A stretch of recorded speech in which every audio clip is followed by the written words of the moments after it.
Here is the smallest leaf punch made by Green Stuff World. It's really solidly made. These are 4 small maple leaves, they say.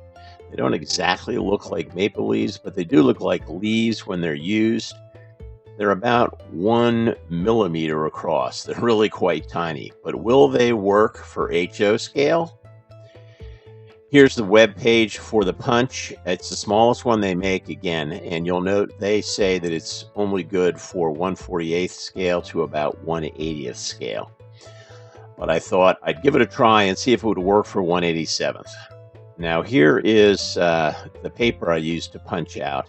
I just got some yellow construction paper. I used some colored pencils to put some orange and brown on it to give some color variation to my leaves. As you can see, one thumb, I couldn't apply enough pressure. My hands aren't very strong though. So it really was a good punch, and it punched through cleanly rather. You can see here's the result. I think they look pretty convincing. They do look like scattered leaves, especially as here where they're grouped together. Really nice effect. But here's that pile of leaves with an HO scale figure. And I have to say, they just look a little too large. They almost look the size of dinner plates. I suppose there are some leaves that are that large in nature, but maybe in the Amazon jungle or something, but I don't think they're going to be likely in the setting for most model railroads. So I just think these things are a little too big to be used on your layout where they're close to figures.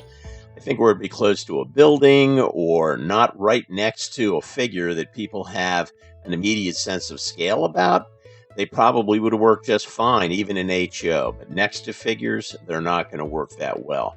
However, S gauge 1/64th scale, 1/72nd scale, certainly O gauge 1/48th scale, they're going to look great. And it's really a cool tool. It's a tremendous idea.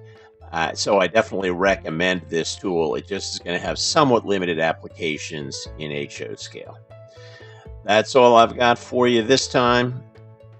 So until next time, Bob Johnson with PK&W Railroad signing off. Keep on modeling.